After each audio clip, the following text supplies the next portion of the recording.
우리 구역공과 17페이지 왕께 대한 경배 그 후반부 보겠습니다. 17페이지입니다.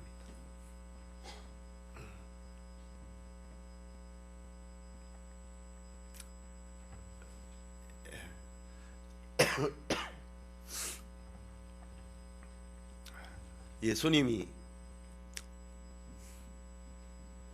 출생하셨을 때에 당시에 사람들의 반응이 어떠했는가라는 것입니다.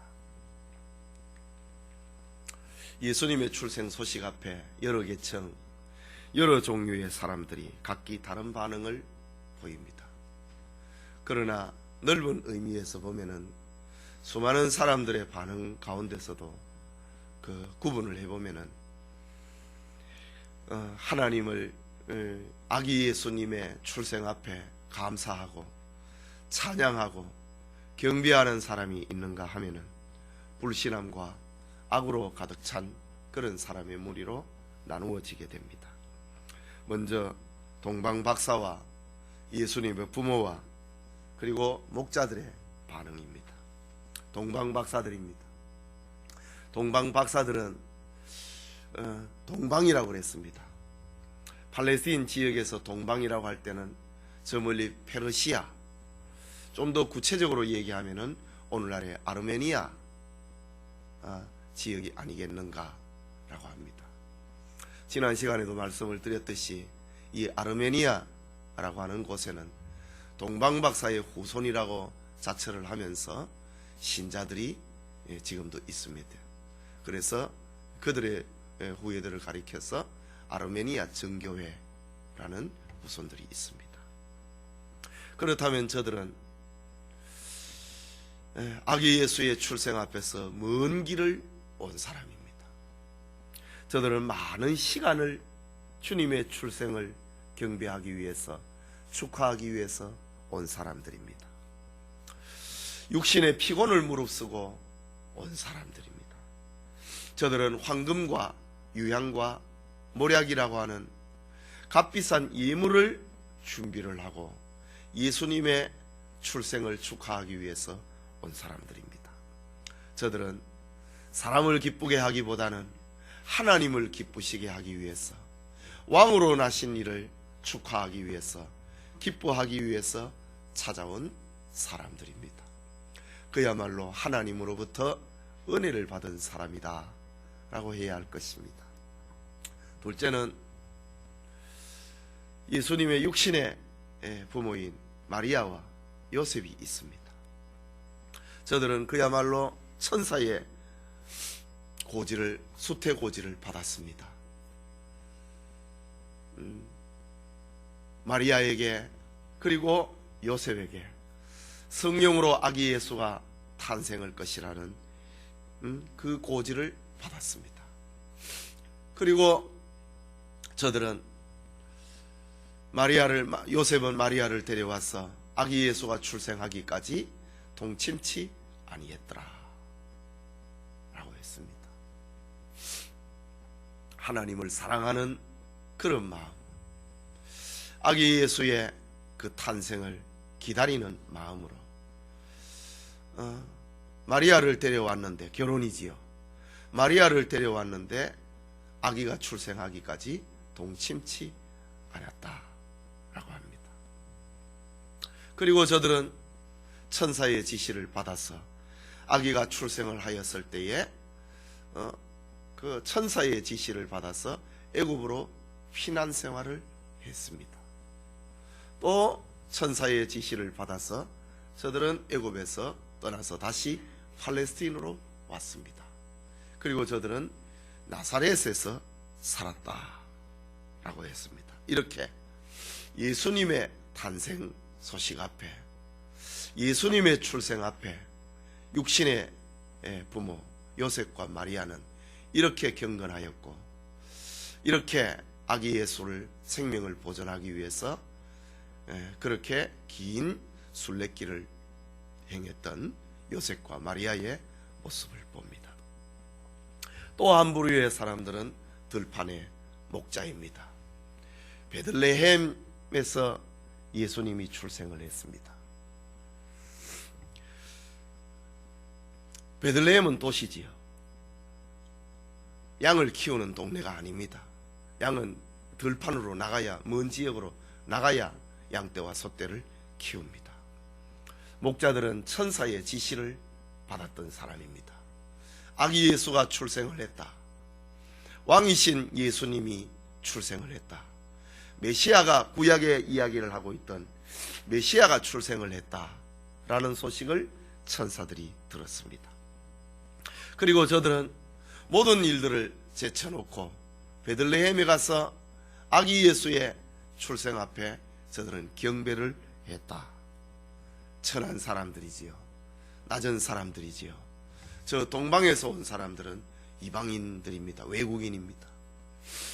그리고 지금 목자들, 그러면은 생활 하층 계급에 살던 그런 사람들입니다.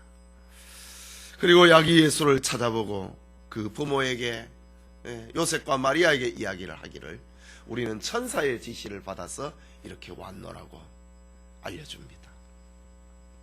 그리고 하나님의 계시가 성취되었음을 확인을 하고 저들은 하나님 앞에 영광을 올리면서 찬송을 하면서 저들은 돌아갔습니다. 이렇게 동방의 박사들이나 요셉과 마리아나 그리고 들에서 양떼를 키우던 목동들이나 저들은 하나같이 하나님의 뜻을 받은 사람들이었고 하나님 앞에 영광을 올려드렸던 사람들입니다. 저들에게 공통점이 있다면 아기 예수의 출생 앞에 기뻐했고 그리고 순종했고 그리고 경배한 것으로 저들의 활동은 이렇게 일관성을 가지게 됩니다. 또 하나의 부류가 있습니다. 헤롯 왕입니다. 그리고 대제사장과 서기관들입니다. 헤롯 왕은 동방에서 온 박사들을 통하여서 이 팔레스틴 지역에 왕이 출생했다고 하는 이야기를 듣고 헤롯 왕은 이런 이야기를 듣고 소동을 했습니다. 왕은 자기인데 나 말고 또 이 땅에 왕이 출생할 수 있느냐? 소동을 일으켰다. 찾으라 라고 했다 이거죠. 역적의 집안이 누구냐? 이 나라를 반란을 획책을 하는 집안이 누구냐? 소동을 했다. 그리고 의용 종교 지도자들을 불렀습니다.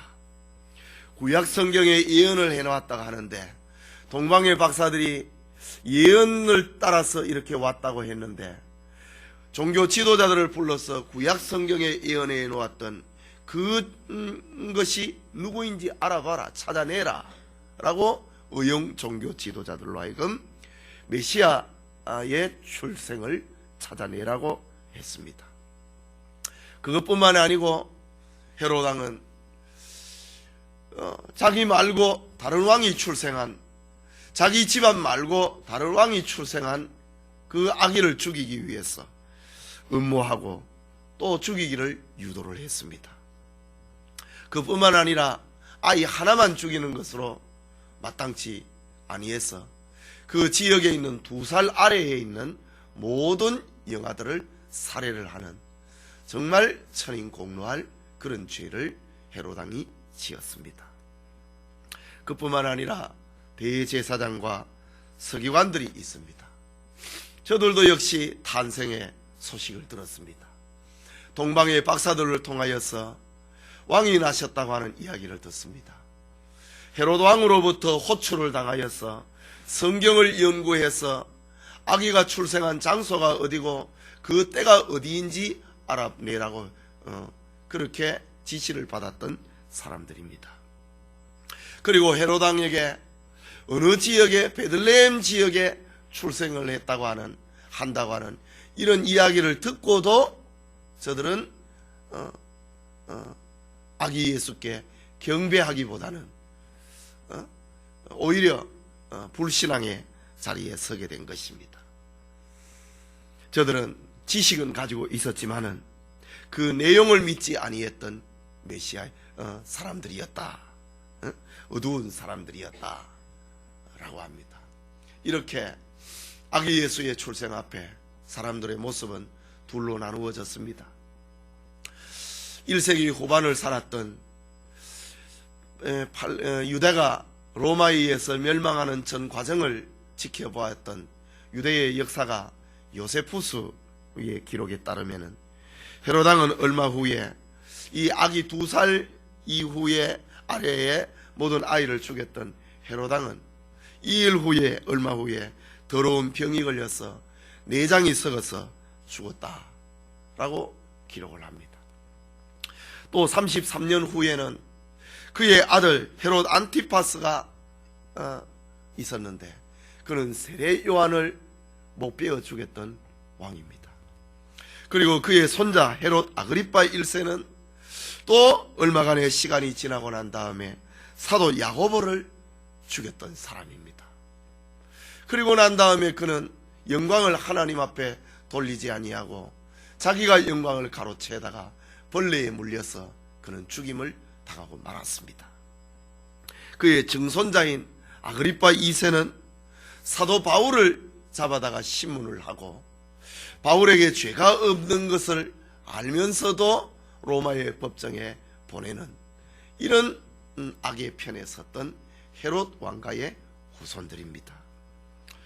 이와 같이 예수님의 탄생 소식 앞에 하나님으로부터 은혜를 받은 사람, 하나님으로부터 기뻐하심을 입은 사람들에게는 이렇게 기쁨이었고 평화였고 이렇게 감사였고 찬송이었지만은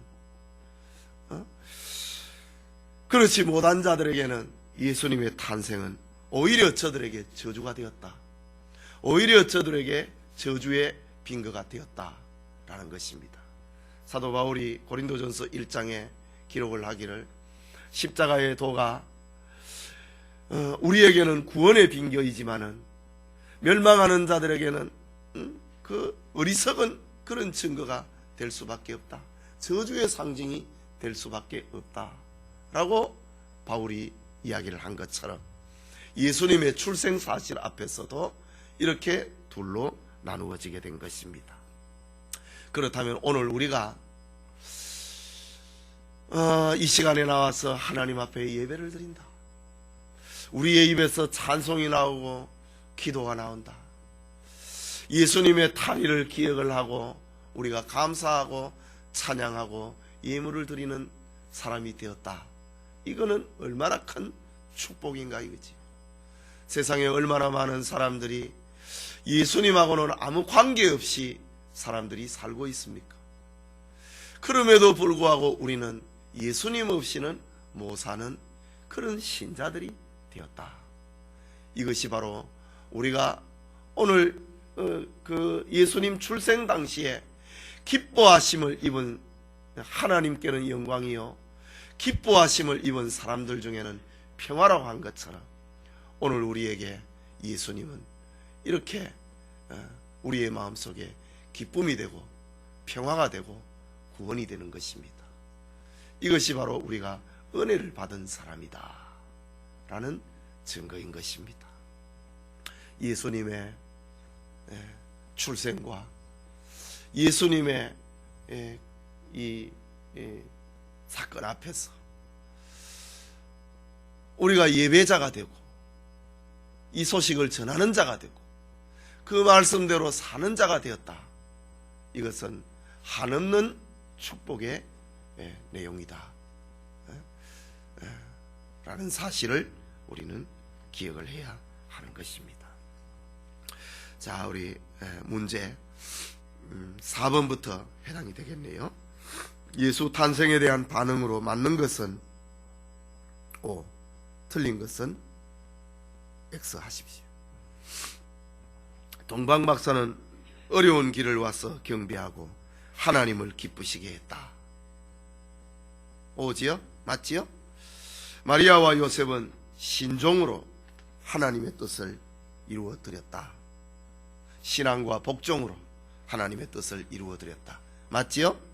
들판의 목자들은 계시를 따라 증거하고 찬송으로 영광을 돌렸다.